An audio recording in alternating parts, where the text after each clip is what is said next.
আমার জন্ম এখানে, হ্যাঁ আমার বাবা বাংলাদেশি, আমার জন্ম এখানে। क्या उखाड़ लेगा, क्या उखाड़ लेगा, कालुआ उखाड़ ले।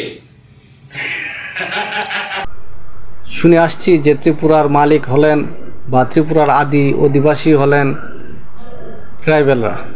আসলে এটা একটা ভুল ধারণা মাত্র। So fans tahu teh masa payu kado mungkin noro ang to asal Bangla buji ya mungkin noro buji nero bono asal gali di komen gali baj bono jadi bota meni syakat. ইদানিং ত্রিপুরাতে একটা বড় ধরনের বিতর্ক দেখতে পাচ্ছি। সবাই বলছেন যে ত্রিপুরার আদি অধিবাসী কারা। আসলে ব্যাপারটা নিয়ে আলোচনা করতে গেলে একদিকে ধারণা, অন্যদিকে ঐতিহাসিক প্রমাণ, এগুলো নিয়ে আলোচনা করতেই হয়। সবার মধ্যে একটা সাধারণ ধারণা যে ত্রিপুরা, শুনে আসছি যে ত্রিপুরার মালিক হলেন বা ত্রিপুরার আদি অধিবাসী হলেন ট্রাইবেলরা। আসলে এটা একটা ভুল ধারণা মাত্র। এটার পিছনে কোনো ঐতিহাসিক যুক্তি বা তথ্য প্রমাণাদি সেরকম পাওয়া যায় না। শুধু একটা মানুষের মনে সাধারণ ধারণা তৈরি হয়ে গেছে যে ত্রিপুরার আদি অধিবাসী ট্রাইবেলরা।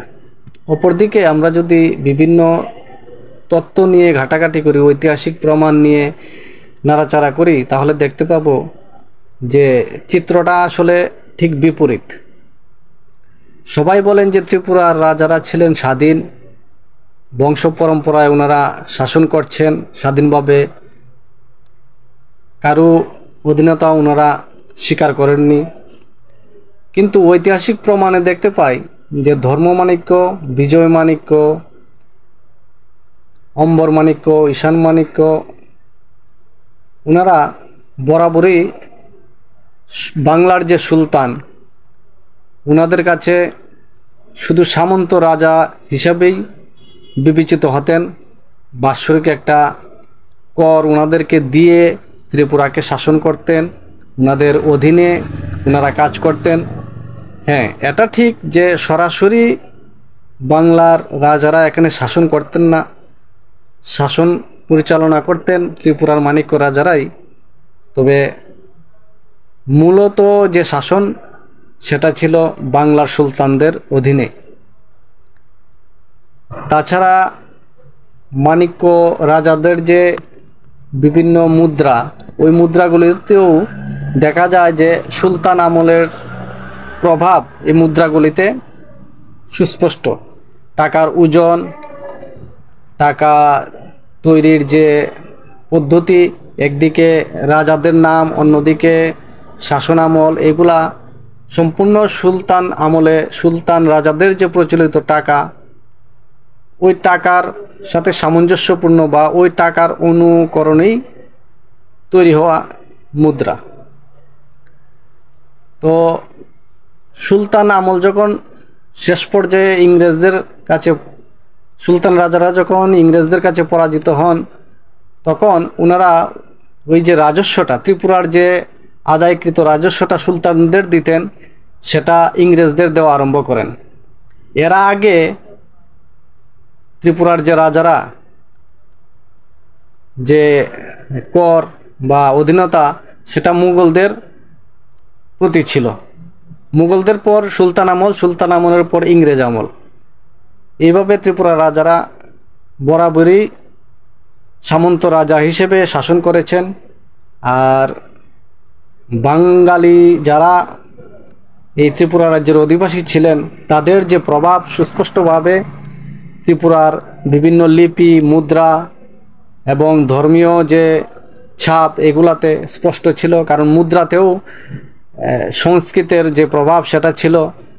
কিন্তু ত্রিপুরার যে রাজাদের বংশ পরম্পরায় যে ভাষা, ওই ভাষার কোনো প্রভাব মুদ্রাগুলিতে একদমই ছিল না। সনাতনী যে সংস্কৃত ভাষা, সেই ভাষার প্রভাব মুদ্রাগুলিতে দেখা যায়।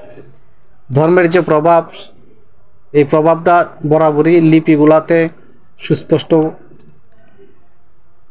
তো এই হিসেবে আমরা কোনোভাবেই ত্রিপুরার আদি অধিবাসী হিসেবে ট্রাইবেলদের আমরা মানতে পারি না। ত্রিপুরার আদি অধিবাসী বরাবরই বাঙালিরা ছিলেন, আছেন আর ভবিষ্যতেও থাকবেন। মনে করুন আপনার বাড়ির একটা অংশ যদি আপনার অব্যবহৃত থেকে যায় আর ওই অংশে যদি অন্য কেউ বসবাস করেন, তাহলে কোনোভাবেই ওই অংশের মালিক ওই লোকগুলা হয়ে যায় না, আপনি মালিক থাকবেন। তো ত্রিপুরার অবস্থাটা অনেকটা এইরকম যে ত্রিপুরার রাজারা, বাংলার সুলতানরা ত্রিপুরার যে অংশটাতে সেই রকমভাবে মনোযোগ দিতেন না। এই কারণে আর ওই আমলে কোনো জনগোষ্ঠী একটা দেশে চলে আসলো কিনা এদের প্রতি বিশেষ নজর দেওয়ার কোনো প্রচলিত সিস্টেম ওই সময়ে ছিল না। রাজারা শুধু দেখতেন যে বহিঃশত্রু কোনো আক্রমণ করছেন কিনা, অন্য দেশের কোনো লোক আমার দেশে চলে আসলো কিনা, এটা কোনো দেখার বিষয় ছিল না। দেখার বিষয় ছিল যে অন্য কোনো শাসন ব্যবস্থা বা অন্য কোনো শত্রু দেশ আমার দেশে আক্রমণ করলো কিনা, এটাই বিবেচনার বিষয় ছিল। তো এই হিসেবে খালি জায়গাতে, টিলা উঁচু জায়গাতে মঙ্গোলিয়ানরা এসে ত্রিপুরায় বসবাস করতে আরম্ভ করেন।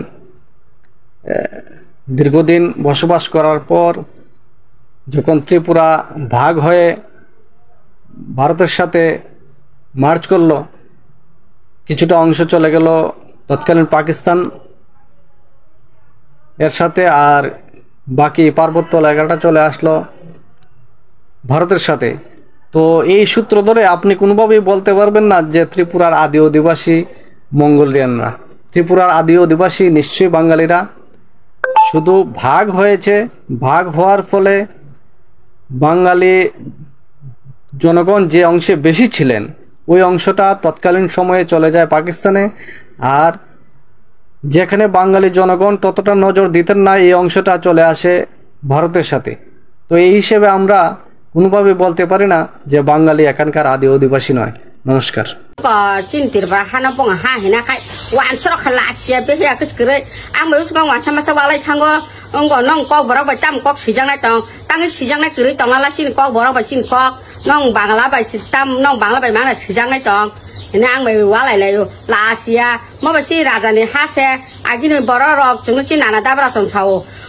buphang quay buphang cái quay buphang này khazana mari po taipung cái taipung này khazana mari po tai nok cái này khazana rong mari po boro abo sai da man la asia boro sini hina khai wan saro hai be hia la asia ke skrichin jaga no bong jaga ne sin tirpura no bong tirpura ne bo sa no spos no khai na khai nong ko bai ta mo sijak nai tong no sin ko bai tang sijak nai kri tong la borok se bong ko bai jing ko jotono khai sibai hong ka ba bong ko bai mang no sijak nai bang sinai bele tabu sini ungko buba gara sungno sini hanok kifili ri phai kai apur ngri sin ko ba sijak nai ta ko ba la chia ro bat par wan saro borok se sini hina kai sini jaga no judi ungko ani hin kai ba joli jangai bele buba gara jaga ba buba gara ani hina ta boro wan sarong jaga no ba ungko buba gara jaga no wan sarong ri tonala la chia borok la sia wan saro bat par si borok আমার জন্ম এখানে, আমার বাবা বাংলাদেশি, আমার